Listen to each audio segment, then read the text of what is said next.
So good afternoon, everybody. Delighted that you're all here for this hopefully going to be fascinating panel. But I just want to start by introducing our panelists. So we have on the right Feo Aladag. I'm sure you all know her. I mean, she had incredible success with her film When We Leave, that won the award in Tribeca. She's a producer, a director, a scriptwriter, about to script something for another director, and she's founded the company Independent Artists. On my right, we have Giorgio Taccia, the founder, president, and CEO of Chili.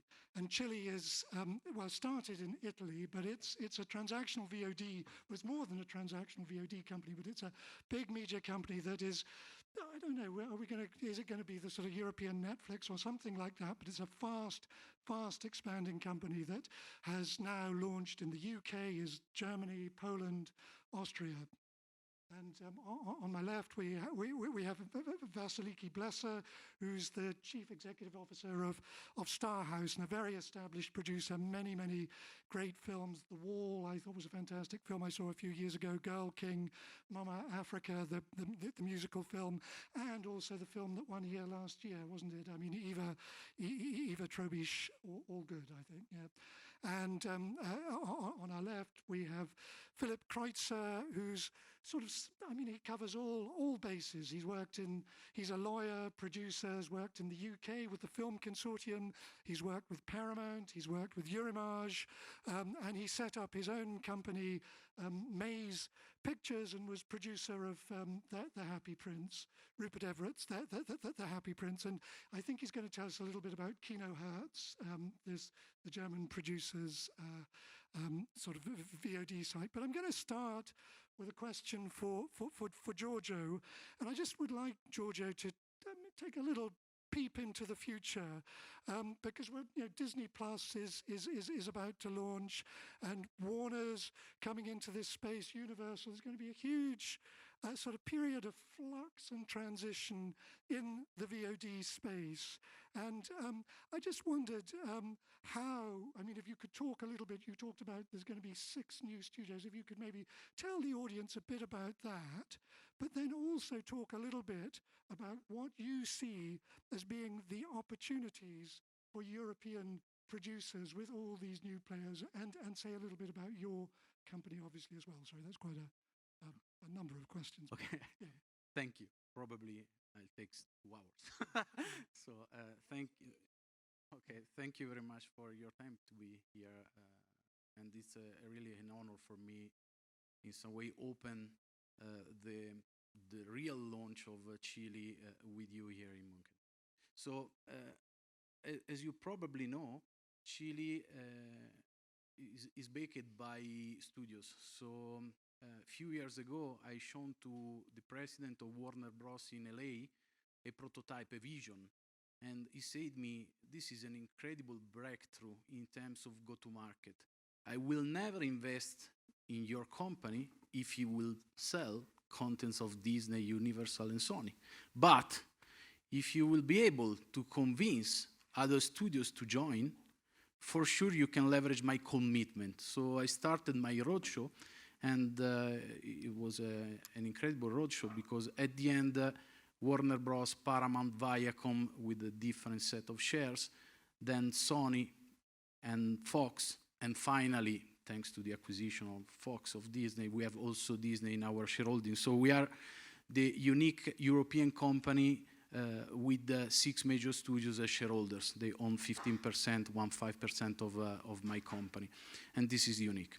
And the vision is exactly aligned with the dynamics of the market as of today. So what will happen in the next 6 months? So we'll have probably a hot, like the summer, winter. So what will happen in autumn? Disney Plus will enter with the subscription service, having Disney, Fox, Marvel, and the other movies and TV series of Disney, probably $6.99 or $7.99 a month. Then Warner will enter with their subscription platform, having Warner, HBO, and other contents coming from the AT&T group. Then Universal, Comcast, NBC will enter with Now TV with their own subscription model. So these three major studios will really become a direct-to-consumer studios. Then we will have new major studios. So Apple, Netflix, and Amazon will push their own service based on a subscription model. So we had 6 major studios till 6 months ago: Warner, Disney, Universal, Sony, Paramount, and Fox. Now we have 6 major studios, but are completely different. And Paramount, Sony, and Lionsgate, Metro-Goldwyn-Mayer will become in some way content producer. So what will happen? All these players will be really focused on their own SVOD service, promoting their original IPs, intellectual property, so content owned and in some way leveraged to promote and to in some way advise their own service. And all these services will promote mainly TV series.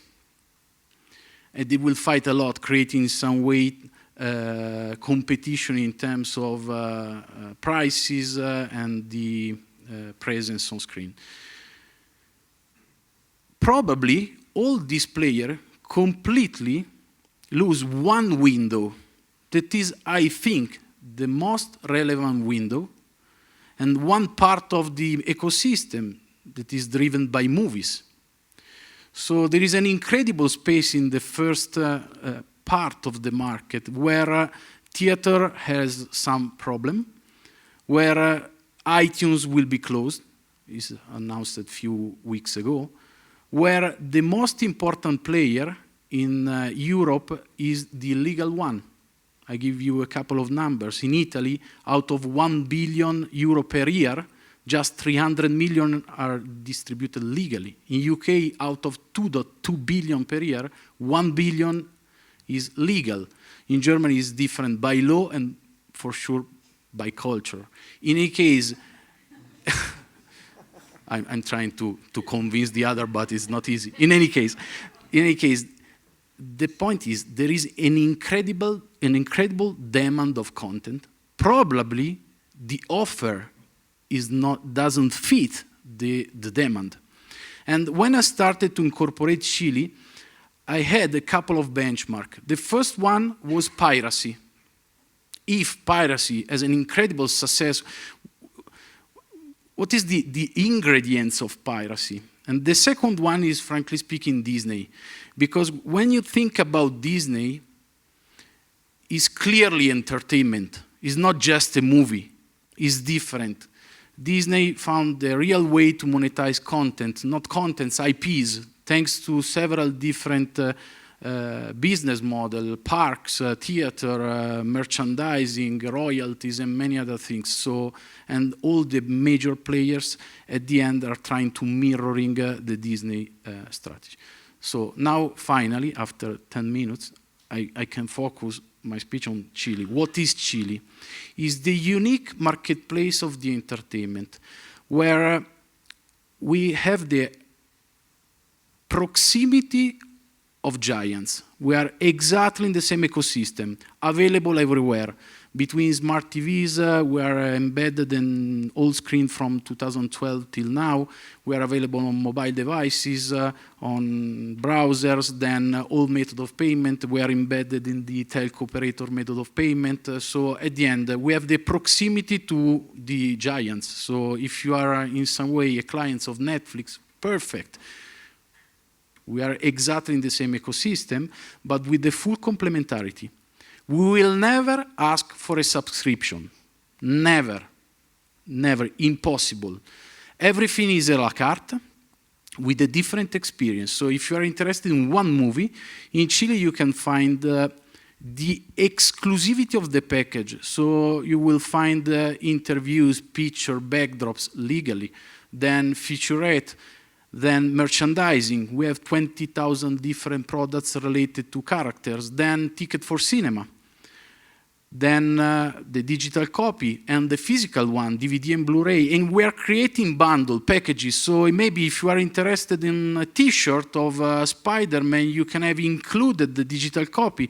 Or maybe in Italy we have done some incredible experience. So a T-shirt represents itself the ticket to entry in theater. And we have done an incredible experience with, oh sorry, Guido, help me with the Big Lebowski. So one theater, a T-shirt to entry of Big Lebowski, 200 guys, it seems a flash mob. So it was a sort of party with 200 guys with the same T-shirt looking on Big Lebowski. It was incredible. So the connection between physical and digital, so connecting dots, and why not enter in one movie, select the actor and the opportunity to buy their dresses. So we had an affiliation with Yux Net-a-Porter. You can buy the T-shirt, the watch, the shoes of the actor, the actress. We can sell music, maybe interested, related to this actor. So in some way, create connecting dots is a unique marketplace of the entertainment. And finally, then I leave it to the other. So for sure, Spider-Man, Frozen, Harry Potter are available not just in Chile. In fact, the real success of Chile is related to the presence of domestic movie in our platform. In Italy, we have 2 times title compared with iTunes and Google Play, and we started a few months ago in Germany collecting contents from independent owner and producer of contents and middle studios, or let me say local content owners. And in Italy, this represents 50% of our tickets sold. Because at the end, people give people what they want. And the quality of movie is, in particular in territories like Germany, in countries like Germany, UK, is mainly related to local contents. And this is the way we are, in some way, naming our platform as a marketplace, open.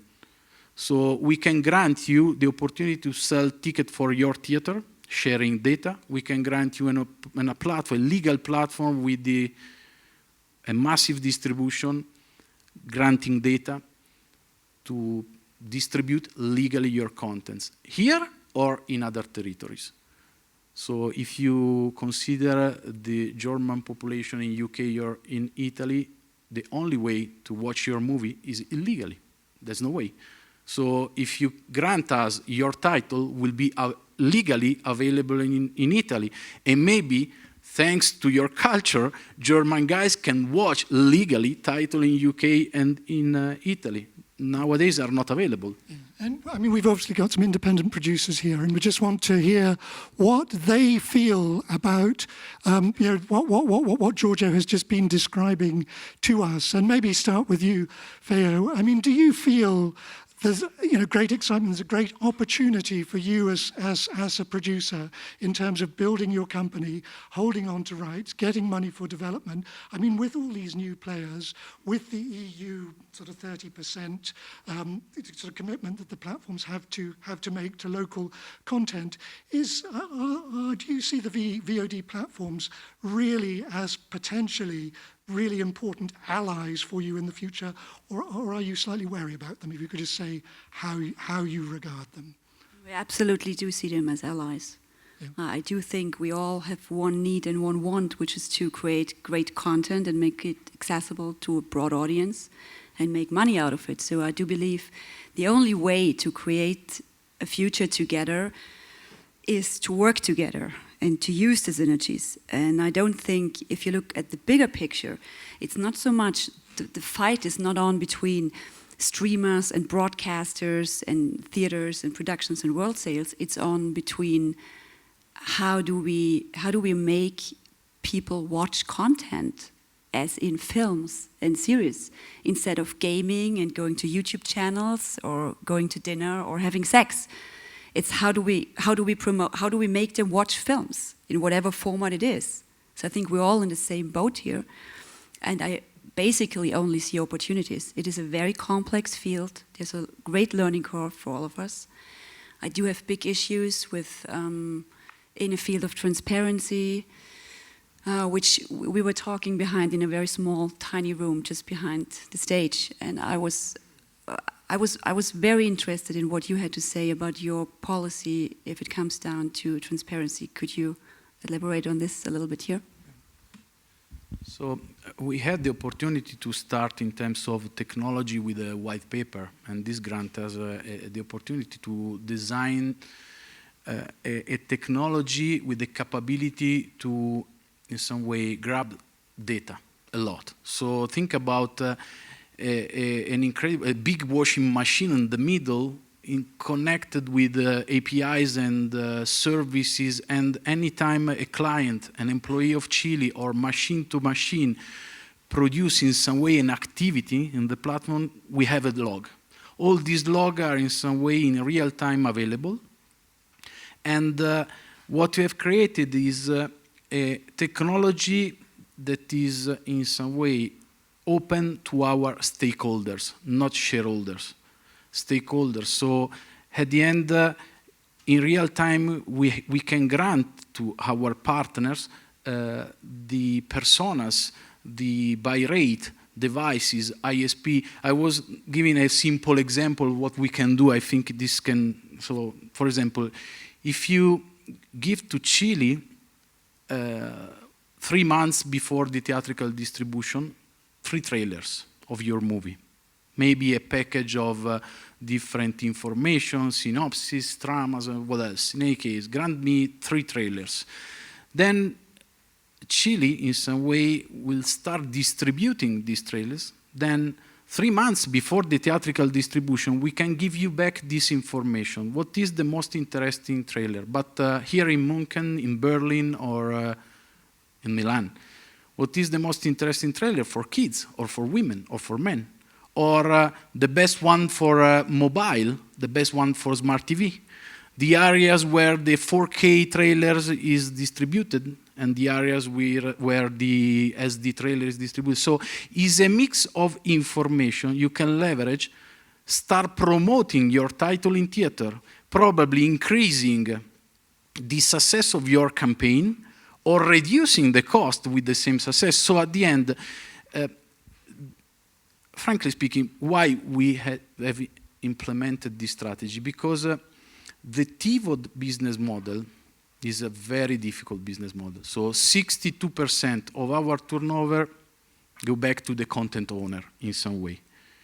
So then we have to pay method of payment, the CDN, the CRM, and blah, blah, blah, and for sure the employees. So the only way to create a robust business model is, again, find multiple ways to monetize a technology, a business, and data are so relevant. Instead of Netflix, Amazon, Apple, with different strategies in some way, they do not in some way grant the visibility of anything, but produce, study, and promote their title leveraging on data a lot, and the customer experience is absolutely driven by data.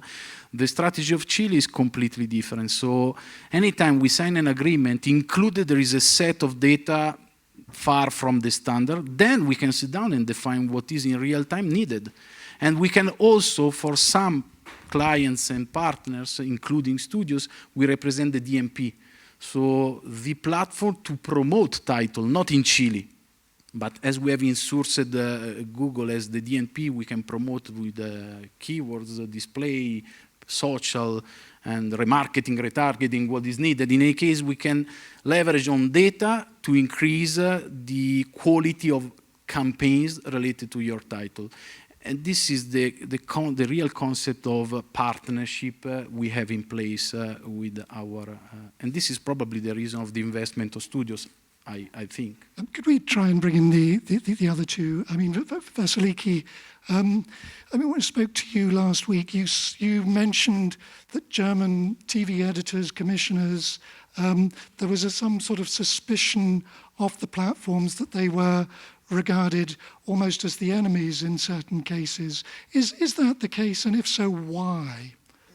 I mean, I think they say that it's a competition, of course, for them, because we don't have only the TV channels or theatrical to distribute our movies. So now we have the streamers, and we have another partner. Yeah. So they need a lot of content, and I mean, for us producers, it's fine. It's competition, it's good for business. Yeah. Yeah. Yeah. But I mean, do you feel that, that there's a sort of, I don't know, a sort of maybe head in the sand that I mean, the broadcasters haven't really, I don't know, accepted the challenge of the VOD platforms, that they're not particularly, I mean, just in terms of they're not very, they haven't been very helpful to you as a producer, or sorry, badly Because phrased. they want to keep the right, you mean? They keep the rights, yeah. Yeah, yeah. But that is what we try now. The producers can try to find a solution with them. And I mean, it's changed a lot. I mean, we can't have the same condition as we have it a few years before. Yeah, yeah. Especially the windows. Yeah. I mean, we have to be more flexible with the windows, from the release of the theatrical into the video on demand. So in Germany, we have it 6 months, which is a really long period. If you compare it with other European countries, I think it's less. Yeah. And Philippe, could you say something about Kino Hertz? I mean, the thinking behind the German producers setting up their own VOD platform, and you know, what you hope to achieve with this? Yeah, Kino Hertz. Well, it's it's the Producers Association, one of the two producers associations.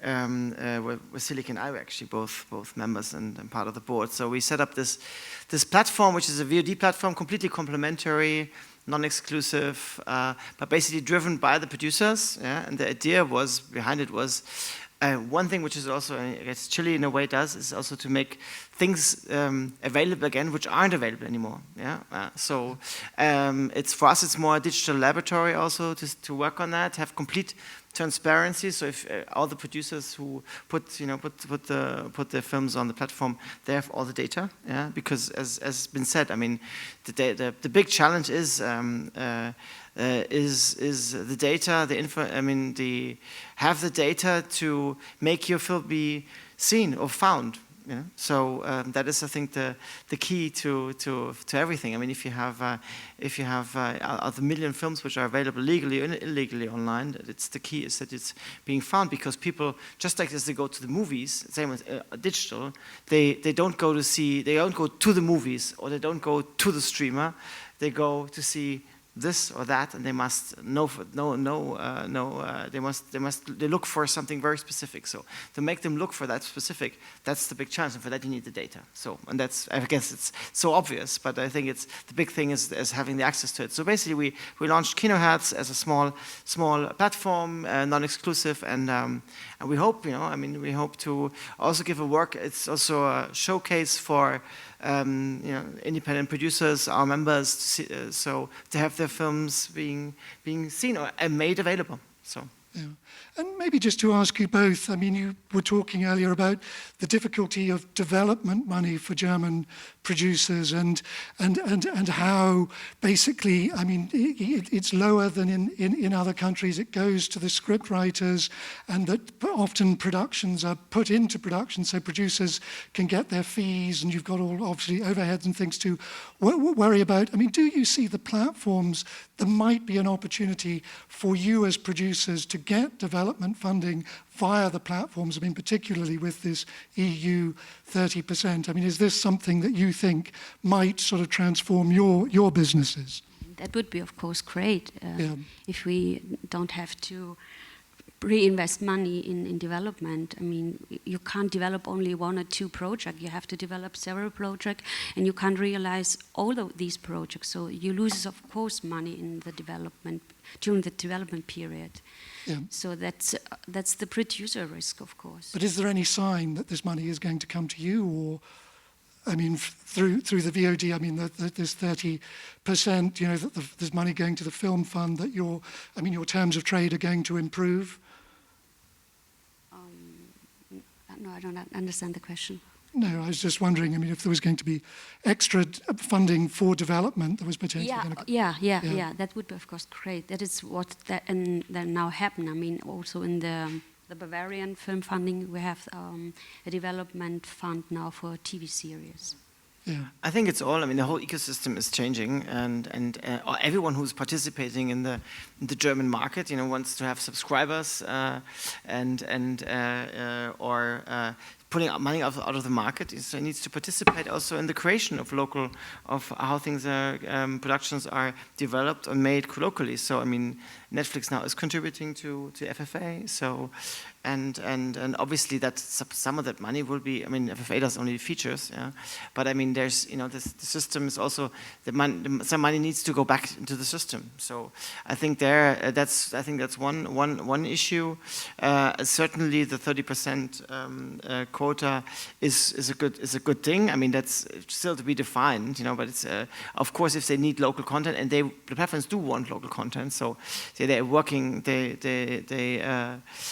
in order to have that, they have to also put some money back into the system. I mean, the German Motion Picture Fund and the BKM, they are looking also into a series development funding, as far as I know.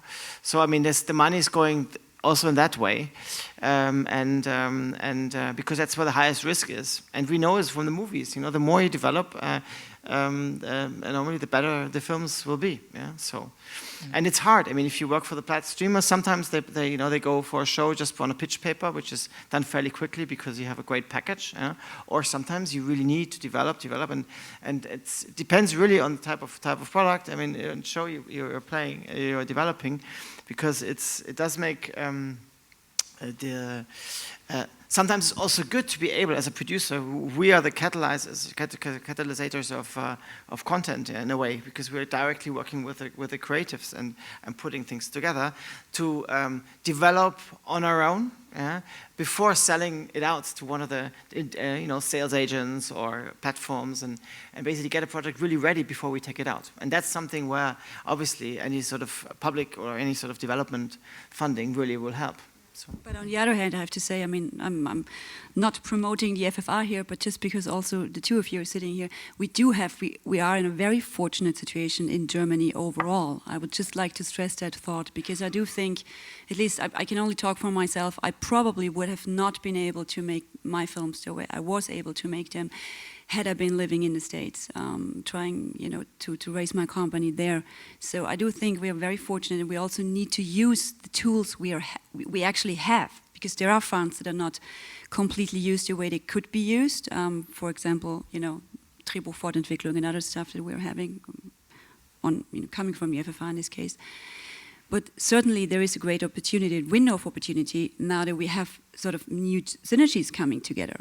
And I would also come back to the issue of windows, which is, I mean, there are films that are completely financed by streamers, and they get a very, very small window for like 2 weeks. And after that, they're still in theaters, but they also are available. And box office does not go down. And I think that's kind of a business model that really is very much down your line at Chile, because it's all about how do we promote, how do we communicate, and how do we ping pong between the different forms of consummation and viewer experience. Because it is interesting to see how do we come from a very individual experience of consummation, which is, getting it from the streamers, and make that again into a mutual shared experience, which is theater. And if it comes down to, it's much nicer to share the content and to be able to consume it in a group. So it is a good opportunity to go back and forth and use the channels and help promote each other. And I mean, where do the festivals fit in here? I mean, we're obviously talking here in Munich at the Munich Festival, and maybe for you, Giorgio, I mean, why is it important for you to be here, and how do the European festivals fit into your business model? I mean, why are you sort of, I don't know, launching? I mean, you have this Chile for Cinema that I believe you're going to tell us a bit about, but where do you see the festivals?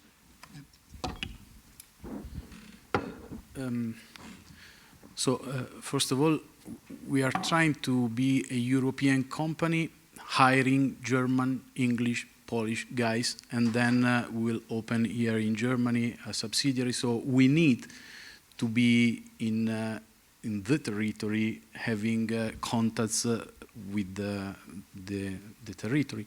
And then, as mentioned, so we have in principle all contents coming from Hollywood, more than the others, because they are shareholders and stakeholders.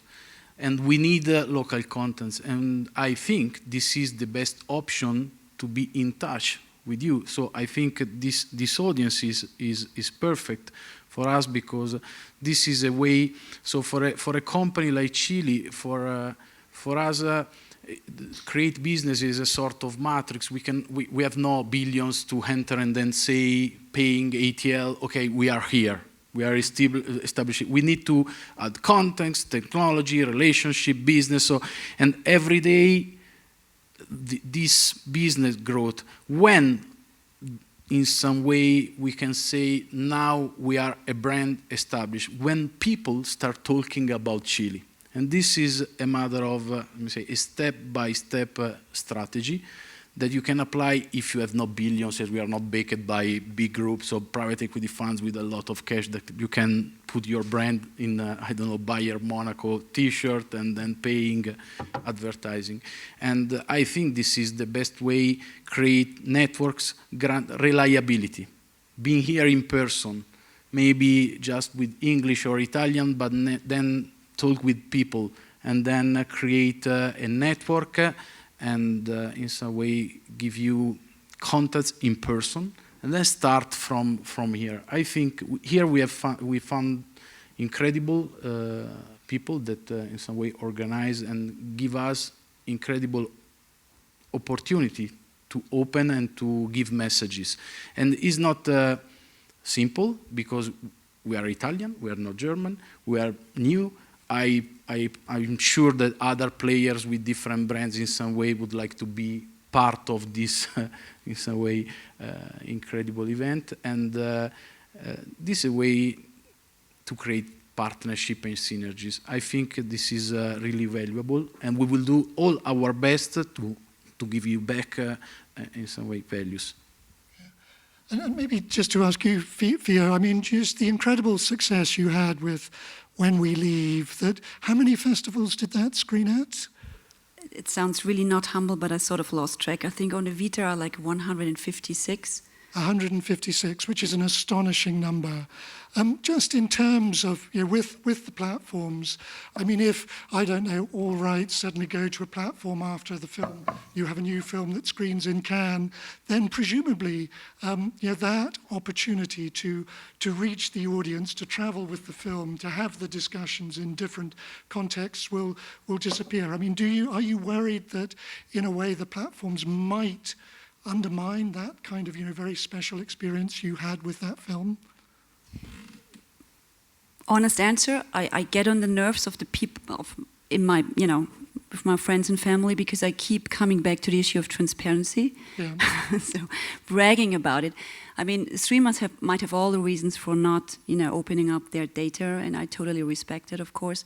But not only as a producer, from the marketing point of view, but as a filmmaker, I'm interested in a dialogue, in communicating. I would like to understand who watches what we as a team create, who responds in which way and why. And that's why I do make films, whatever the channel is. I don't give a damn at the end of it. I love cinema, but I want to communicate, right? And to lose that opportunity of interaction in some way, of getting informed, that's a drop that we have to swallow, and we have to work our way around it, and we have to, I think there's a learning curve for all of us, for everybody involved. So I would appreciate more transparency where it does make sense for all the partners involved. And I was very happy to hear that Chile has a very, very different concept here, which is great. And I do believe some of the, market players that will come to the market will have different strategies here.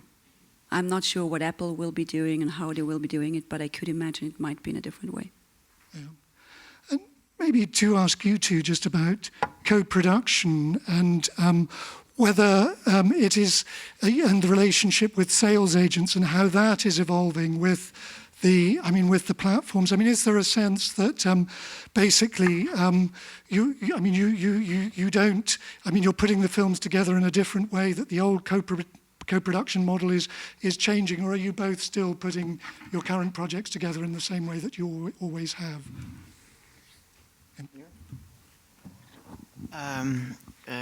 Obviously, the market is changing. So, I mean, it really depends on the type of movies. Yeah.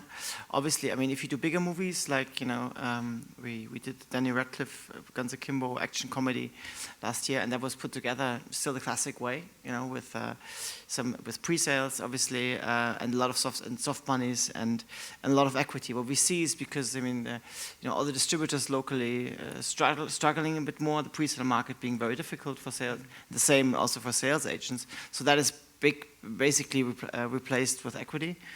So that's what we see. What do we also see, that some distributors even they come up with an MG, yeah, but then they lose the film afterwards because it's picked up by a platform. So that's also something where sometimes distributors, I mean, there's sure some of them in the room here, so that where that is also there's also changed. Yeah? So if you go for a big commercial film, I think they can still be made in a way where you do a territory by territory structure with combining soft monies, equity, and pre-sales. When it comes to obviously local films, you know, they've never really been so much. There's never been a really big co-productions, yes, but not a big international market. So for smaller local films, so for that, I think also the possibility of platforms coming in is not such a bad thing. If you think the movie does statically really well in your home territory, and then you do in the rest of the world, at least for some time, it's on a platform. So as long as you're able to maintain and manage the rights as a producer together with your sales agent or your local distributor, who's also then worked together with Chile, I suppose, you know, I think it's everything's changing. It's the big question is who owns the rights. But obviously, I mean, the classic way of packaging movies, pre-selling it, sales agent, with equity-backed financing, it's become more difficult because the whole pre-selling market is only so focused on films which have such an excellent package or are really just must-buys. The rest is almost impossible. So you always have to find alternatives to get your films made. Yeah. So, and going to the platforms is also an alternative to get your films made, but then it's just like working for TV. It's 100% commissioned, you lose all rights, and that's something which can be completely fine and great for a local film, but obviously it's something which then is also where what Theo also says comes in. I think it's also when you're a filmmaker, obviously it's like you have, I mean, Roma was a film which, you know, obviously made a lot of noise with the awards, etc., but it's there's so many other films, you know, they have this 1-2 week promotion on the platform, and then they disappear on the platform. I mean, at least hopefully they will be seen still anywhere, but it's like you don't see much of them anymore. So I also see or feel a little bit an itch saying, okay, you know, if I work with a platform, will I really know whether my film will be seen outside my territory, yeah, or will it just be on the platform forever and just sit there? So. Especially for the art house movies. I mean, we have our experience made with a co-production you mentioned before from Trobisch, Alles ist gut, All is good. So this is an award-winning movie. It goes to many festivals. They get a lot of prizes.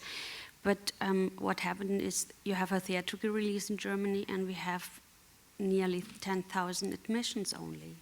So it's really awful. And now Netflix buy the rights, but I mean, in the end is we want that the people see the movie we produce, not only to keep it in a special or for a special audience for the festivals. So, I mean, why do you think it was so low? 10,000 admissions. I mean, what? I mean, can you speculate why? I mean, a film that, you know, that critics, festival audiences have loved. Why is it not hitting a chord? I mean, it's obviously there are many reasons there might be, but just wondered if you had any sense of what the problem was, whether it was. It was not a comedy. It was not a comedy. No. Yeah. And if you are just a service producer, I mean, if you're getting 100% commissioned by by the platform, you're not holding on to rights. They have all the rights. I mean, presumably, if you're given, very positive circumstances in which to work and you're well paid to do it, I mean, does it matter to you? I mean, if you're making great work, that you don't hold the underlying rights, or for you as both as producers, is it a sort of a fundamental philosophical thing that, it's about owning your own intellectual property and, you want to build your companies not to make your work for other people? Would you be prepared just to make work for the platforms, even if it meant forfeiting the rights? As a production service? Yeah. Yeah, it depends. I mean, if you get a really responsible producer fee and overheads. And do you get good producer fees? I mean, what? That's changed also at the moment in Germany. Yeah, it was really very low. We have only 2.5% not of the total budget, of the German budget, if you make a lot of co-production, as we do. 7.5 for the percent overheads, but then in the other case you have to invest 5%. So it's only, to be honest, 5% producer fee and overheads, and everybody knows how many years we are working for a movie. Sometimes 10 years you developed, and sometimes you need 2-3 years to finance the movie because it's really difficult. Yeah, and I mean to work with platforms, obviously, I mean, if it's as we've all worked for commissioned broadcasters. I mean, commissioning broadcasters, it means you are basically a service producer. We do that. I mean, that's not possible in the BBC, but in the UK anymore. In Germany, it's still possible. But we fought a long way with the public broadcasters, at least to have terms of trade where certain conditions, certain rights may come back, or participation in the rest of the world recedes. So terms of trade is something which make producers' lives much easier, and I think we also need to come, especially when it comes when it comes to touching public support and tax credits paid by the European taxpayers. I think it's important. Yeah, it's true. It's important to also think about that something has to come back to putting money into funds or agreeing to certain conditions and not imposing the 100% commissioned producing model into our market. So that's something which we'll see. I mean, obviously they're great partners. We're not saying no producer does not want to work for the platform, but obviously we have to see that it also makes the ecosystem work, because I mean there's so much being produced right now. It's so hard to find even for a small film, and like everyone's so passionate, it's so hard to find personnel also for the right price, because there's lack of staff, film accountants. It's impossible to find film accountants because there's so much being made, like a little bit like in the UK because of all the studio productions. So it's very good for all of us. We're not complaining, but obviously in order to maintain also this nucleus this variety of production of producers to work close together with filmmakers, I think we have to also maintain that environment, and companies are not only built by fees, obviously, and also if you produce a first season and it is successful, obviously there's no reason why you shouldn't do the second season, but sometimes if it's commissioned you don't have any legal hold. So those are the things which we discuss, which we need to discuss also with the platforms as future partners. Yeah, but also they rely on us, because I mean we also come up with many ideas together with the writers and directors who we work with. Yeah. And Giorgio, could you say maybe something about Chile for Cinema? Just this idea that any independent producer can send you their project, and you will assess it very rapidly and potentially put it on their platform. So, I mean, any independent producer in this room could potentially have access to all your subscribers. This is, in principle, an outcome coming from something was applied in Italy. So at the end, you will find in our website a very simple link then you can in some way send us the material. So there is a set, the minimum set of contents needed to be, there is a standard agreement, and the agreement includes data and all the stuff I mentioned before. So it's a very simple process, and in a few days your movie will be assessed not in terms of, let me say, quality, but in terms of that is some way a real movie, and there is nothing say strange. Okay, if this if we will have a green light, will be published, available everywhere in all platforms, included in the recommendation engine, promoted by the company through personalized newsletter and the direct communication to the audience. And from that moment will be on our hands in some way to promote, to give the proper visibility to the proper audience. Is without sense promote a kind of movie to kids or differently. So we have all the capabilities to promote and give the proper visibility to all titles. So consider that we have more than 50,000 different assets, and all these movies are in some way addressed to the proper audience. And then, studying the navigation path of the clients, we will promote the second release, the third one release. We have TV series and movies and all the correlated products. And this is very simple. Geoffrey, can I ask, follow up on this, just a question. So how do you practically work in promoting a movie with a theatrical distributor, for example? Yeah, I mean, I'm sure there's some distributors here, and I think it will be interesting for them. This is available in Italy and UK. I hope will be available soon here in Germany, because in other territories we have already in place agreements, direct agreements with major theatrical chain and minor one. So, as mentioned, if the content owner give us 6 months before the theatrical release the trailers or drama, featurette, interviews and picture, then we start promoting title to our audience. We have our own digital magazine, and we start promoting this title. Then we give you data to help you to promote with your channel this title in theater.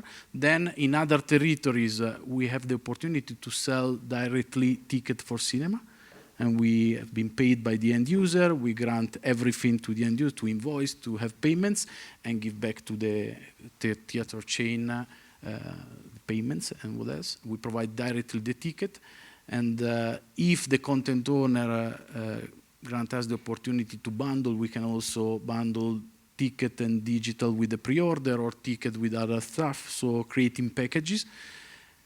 And that's all. Here in Germany, unfortunately, we had some discussion with theater due to the presence of the company, so a few months ago was impossible, so this channel was almost closed. I hope will be open soon, so I'm here also to have connections with theaters, then to start, as we have done in Italy, in UK, in other territories, to create a new market. Then, I grant you, we will share data, also the email of the clients, if the clients grant us the opportunity for the GDPR, so if illegally, so we will share also the email of the client. So, as mentioned, it is an open platform without the approach of someone else. Then let me give you just one concept. I'm really happy about the success of Netflix, Amazon, and all the other, because in some way they create a new rule. So from the Netflix growth, content is the king, not the name of the platform. So now is mainly driven by quality of content. If contents are really good, they can have success between platforms. And if, like music, in some way, the content distribution, the content success, and in some way, the quality of contents will increase, also theater will take benefit, like concert for music. So at the end, the growth of Netflix grants us the growth of Chile. I repeat, we are in proximity, but absolutely complementary. And I'm really convinced, this is for me and for, let me say, my company, the difference, the experience in theater is far from the experience at home. We are talking about two different markets. Absolutely.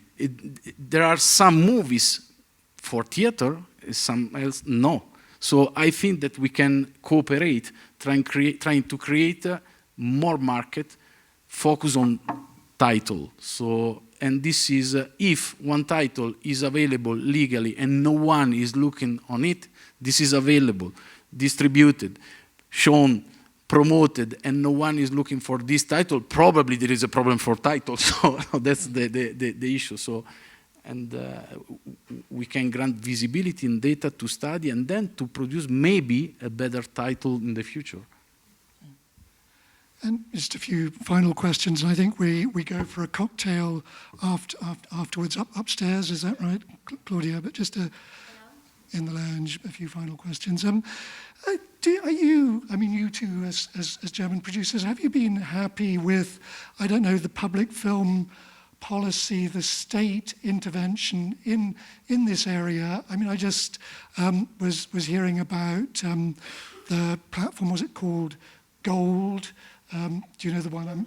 Germany's Gold, which was referred to the cartel office and then didn't sort of come into existence. And that could have been, you know, a really strong local sort of platform, but was sort of undermined from within. I mean, do you think that, you know, better public film policy might have made things easier for producers vis-a-vis the relationship with the platforms? Yes, I think if the editor will answer a little bit faster. When we offer them a project, sometimes we wait really months to get a response, so that makes really difficult. And in the other case, if we offer something to a streamer, so you get really within in 2-3 weeks you get a response, or yeah. So that's really difficult. I mean, that's the only thing I think. See the waitness. Right. I mean, the one thing has the success. I'm also in a way happy of the success of Netflix and the big platforms, because it's the battle for content. You know, also the classic broadcasters. You know, I mean the ARD, ZDF, you know, it's for a few years now, you know, one of the public broadcasters, they're inviting producers to, in the summer for a day and say, please come to us, meet our commissioning editors, this is what we're looking for. You know, it may still take some time, but still, the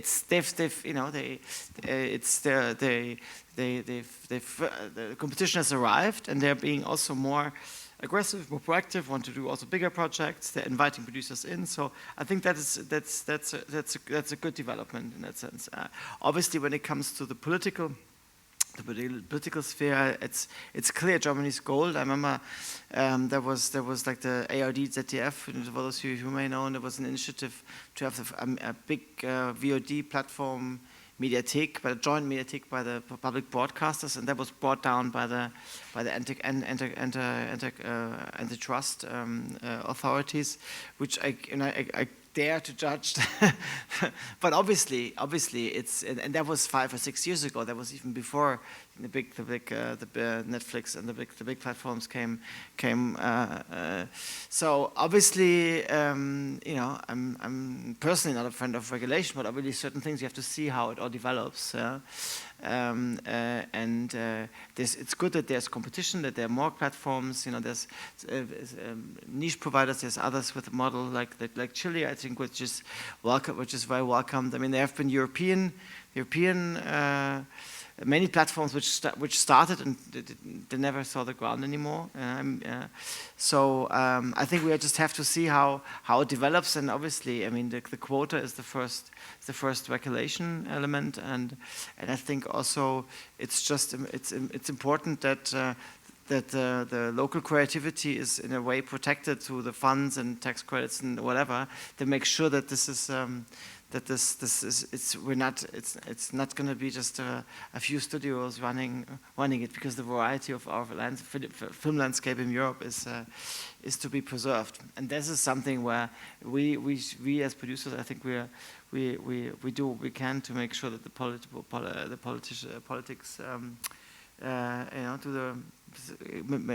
preserve that environment. Yeah. Well, no, I think that's a very good note to end on. So thank you very much indeed, Philippe. And we're told that we weren't going to have questions from the audience, but if there are any questions, everybody's going to be upstairs in the VIP lounge, and so anything you want to pick up on, you can pick up on there. So just to say thank you all very much for coming. Much appreciated. Thank you. Bye-bye.